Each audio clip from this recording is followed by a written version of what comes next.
The Pikes Peak or Bust Parade has been a downtown tradition for 82 years, and this year it's rolling in with a brand new route.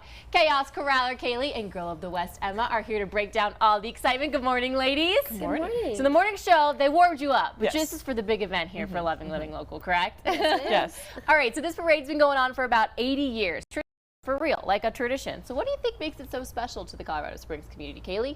Well, it really highlights our Western heritage. You know, this was a ranch town at one point in time. Yes, it was. Big dairy town even. So to call back to those Western roots, we'll have over 140 horses in the parade.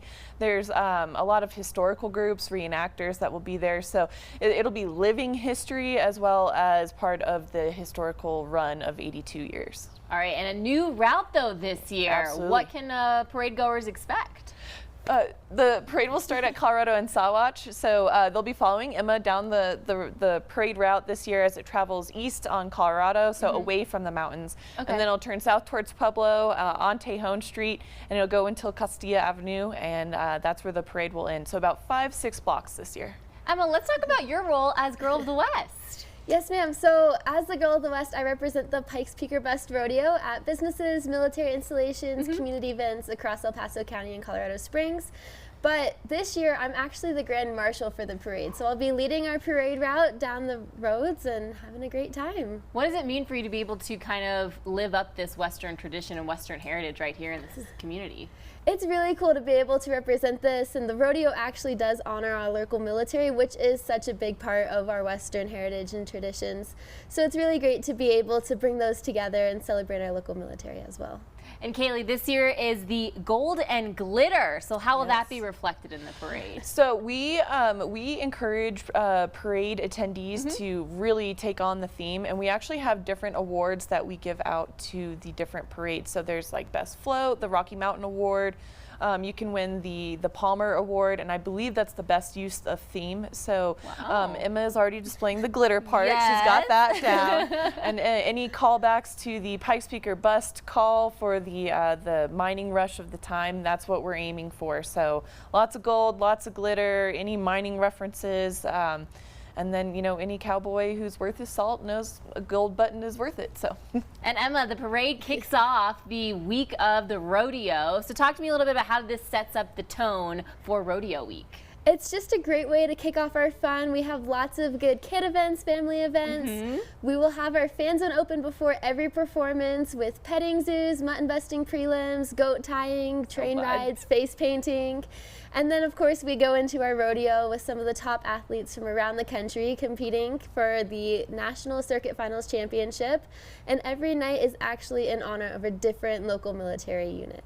And speaking of honoring, this year's parade honors somebody really special, Nick Ramel. So who was this person and why are we remembering them? Yeah, so Nick passed away this past March. He served on the rodeo parade board for over 60 years. He gave his heart and soul to this community. He also had a 1,000-game streak where he attended Colorado College hockey games uninterrupted. Yeah, so he loved his local community. He gave back. He worked at trade schools where he trained recent convicts like how to repatriate back into the community. He really loved it, and with his passing, his son and grandchildren are going to be in the parade to honor his memory. Because he really did love this event, and he helped stage it, so he made sure everyone was in the right order.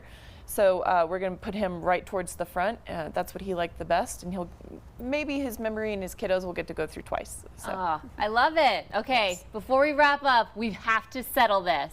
Boots or hats? What is the best Western accessory? Ooh, I'd have to say a hat. Yeah? They're just like, that's the look. It's like the symbol of our Western culture is the hat. Yeah, because anyone can throw boots on, like you got boots for on right instance. now. Yeah, but if you pull off the hat and you know how to wear it, that is the true mark of a Western accessory. All right, you heard it here first from our Girl of the West and our Corraller. We've got Kaylee and Emma. Thank you both so much. Kaylee, one more time for people who want to maybe learn a little bit more about parade or maybe what's going on for Rodeo Week. Where do they go for that? You're going to go to pikespeakorbustparade.com, and then for the rodeo to get tickets, pikespeakorbust.org. Thank you ladies so much. Thank you. Should we do a yeehaw? Oh, Ready? yeah. In 3, 2, 1. Yeah! So, all right, if you want to learn a little bit more information about the parade, the route, make sure you visit the Pikes Peak or Bust Facebook page. We'd also like to thank the NFR Open at the Pikes Peak or Bust Rodeo for bringing us this segment.